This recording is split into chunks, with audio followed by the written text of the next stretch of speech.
10 में से कितने नंबर और एक उनकी खामी और एक इनकी खूबी? आदरणीय राहुल गांधी जी की सबसे बड़ी खूबी यह है कि उनके पीछे एक सरनेम लगा हुआ है, गांधी। जबकि उनका महात्मा गांधी के विचारों से, सिद्धांतों से, आदर्शों से, उनके तप त्याग से कोई संबंध नहीं है। दूसरी उनकी बहुत बड़ी खूबी यह है कि वो बहुत भोले भाले इनोसेंट टाइप आदमी है, कि उनको कोई भी आकर के बहका देता है। कांग्रेस का पूरा डर्टी डिपार्टमेंट ने उनके चारों तरफ घेरा डाल रखा है गुरु घंटालों ने।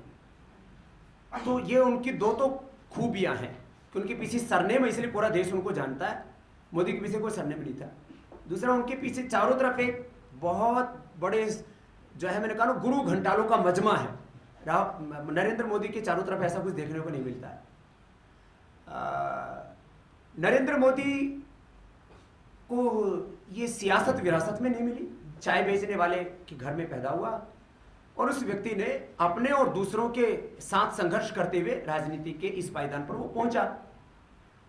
उसकी एक बहुत बड़ा दुर्गुण यह है कि वो एरोगेंट है, एरोगेंट है, ऐसा लोग बोलते हैं। अब मैंने देखा भैया वो एरोगेंट है तो अभी चलेगा, क्योंकि हिंदुस्तान की राजनीति में ऐसे प्रधानमंत्री हैं ना जो बोलते हैं, ना जो सुनते हैं, ना जो देखते हैं, कभी ना मुस्कुराते हैं। पूरे देश में कितना ही आपदाएं आए, कभी ना उनको दर्द होता है।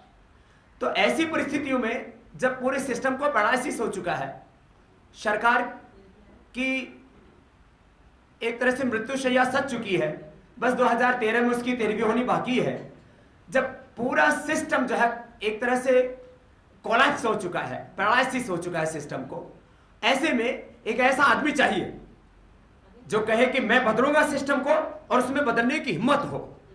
तो 10 सालों में चाहे ब्लैक मनी हो, चाहे करप्शन हो, चाहे पॉवर्टी हो, चाहे एम्प्लॉयमेंट हो, चाहे देश के सुरक्षा की बात हो, किसी भी मुद्दे के ऊपर राहुल गांधी जी ने प्रामाणिकता के साथ एक बार भी बात नहीं की। एक दूसरा व्यक्ति है कि जो हर मुद्दे पर अपनी बेबाक राय रखता है। हो सकता है कभी प्रवाह में, बोलने में, शब्दों में कोई चूक हो जाए, ये स्वाभाविक है। जब आदमी घंटों भाषण देगा तो एक आधे शब्द की चूक हो सकती है, इतना मैं देख पाया। राहुल गांधी जी में कोई करिश्माई व्यक्तित्व नहीं है। उसको जो लोग सुनने के लिए आते हैं उनमें से भी जब वो बोलना शुरू कर देते तो आधा मैदान खाली हो जाता है। और नरेंद्र मोदी को सुनने के लिए लोग पहली बार राजनीति में टिकट भी लेते हैं। तो नंबर में तो बहुत अंतर है, इसलिए नंबर ना दूं तो ही अच्छा है। गुणात्मक विवेचना ही मुझे लगता है शोभनीय होगी। गुरु घंटाल की व्याख्या कर दीजिए। गुरु घंटाल वो है जिनको लोगों ने नकार दिया राजनीति में। जैसे मध्य प्रदेश का एक कचरा पूरे हिंदुस्तान में घूमता फिरता है। मध्य प्रदेश के लोग बहुत अच्छे हैं, लेकिन भैया कचरा है तो उसको ऐसी जगह गाड़ो कि बाहर दूसरों को कष्ट ना दे। अब आपने फेंक दिया, अब वो कचरा इधर उधर परेशान कर रहा है, तो वेस्ट मैनेजमेंट जो है वो भी मैं थोड़ा मध्य प्रदेश के लोगों को सिखाने आया। बाकी और भी बहुत से हैं गुरु घंटाल। बाबा जी, पिछले दिनों नरेंद्र मोदी जी के साथ आपका बहुत अच्छा फोटो छपा था, लगभग इंडिया के सभी अखबारों में छपा था। हाँ, मैंने नहीं देखा। हाँ, मैंने देखा था। अच्छा। और आपके चाहने वालों ने देखा था। उसके बाद महिलाएं उनकी जो प्रसाधन सामग्री है आपको देने के लिए लपकी थी, तो इसका मतलब ये लगाया जा रहा है कि आप सीधे सीधे भाजपा के लिए काम कर रहे हैं।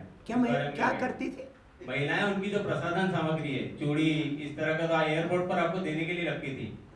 तो इसका ये मतलब लगाया जा रहा है कि आप भाजपा के लिए काम कर रहे हैं। चूड़ियां देने से भाजपा से क्या संबंध? कांग्रेस में लगता है कोई मर्द आदमी तो है नहीं,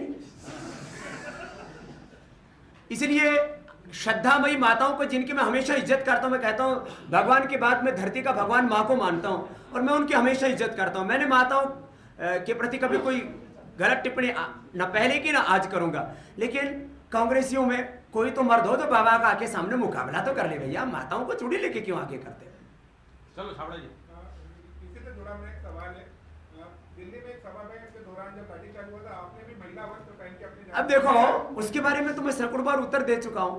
तो 2 साल पुरानी बातों को बार बार, उसमें उद्देश्य ये था कांग्रेस का, कांग्रेस ने नेताजी सुभाष चंद्र बोस जो आजादी के महानायक थे उनसे लेकर के, और जो है लाल बहादुर शास्त्री जी हो, या गो हत्या निषेध के लिए गए हुए 250 संतों की गोलियों से भून के हत्या कराने की बात हो, तो इनका उद्देश्य कोई 4 जून के आंदोलन को दबाना नहीं था, उसमें बाबा को दफनाना था।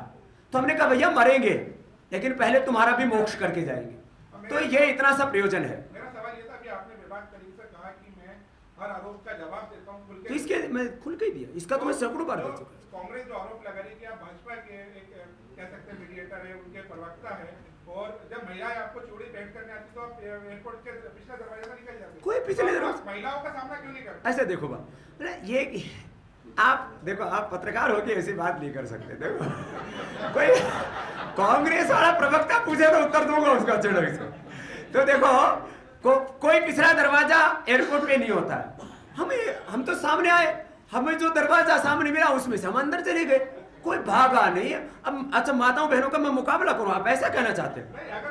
एक मिनट, अरे कोई मर्द आए ना, क्या सारे के सारे नामर्द हैं क्या? बाबा आप ये बताइए, काम की बात जो आपने अभी कही कि वो चोर है जिसके ऊपर आरोप लगे हैं, जिसके अपहरण का जो आरोप लगा, तो आपने पुलिस को शिकायत क्यों नहीं की? पूछताछ करने का अधिकार पुलिस के पास है, आप क्या कहेंगे? देखो भैया, जो है हम शिकायत करने जाते, हमारे तो FIR लेके नहीं जाती।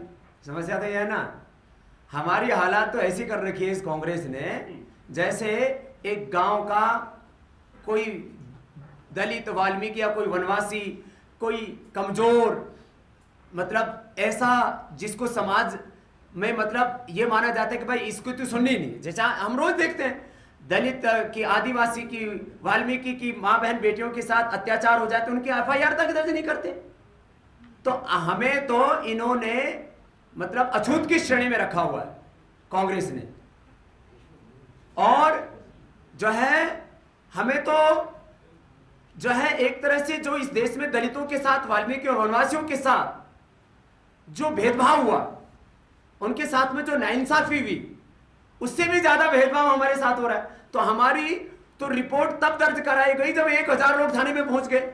पहले उसकी रिपोर्ट, बाद में हमारी रिपोर्ट।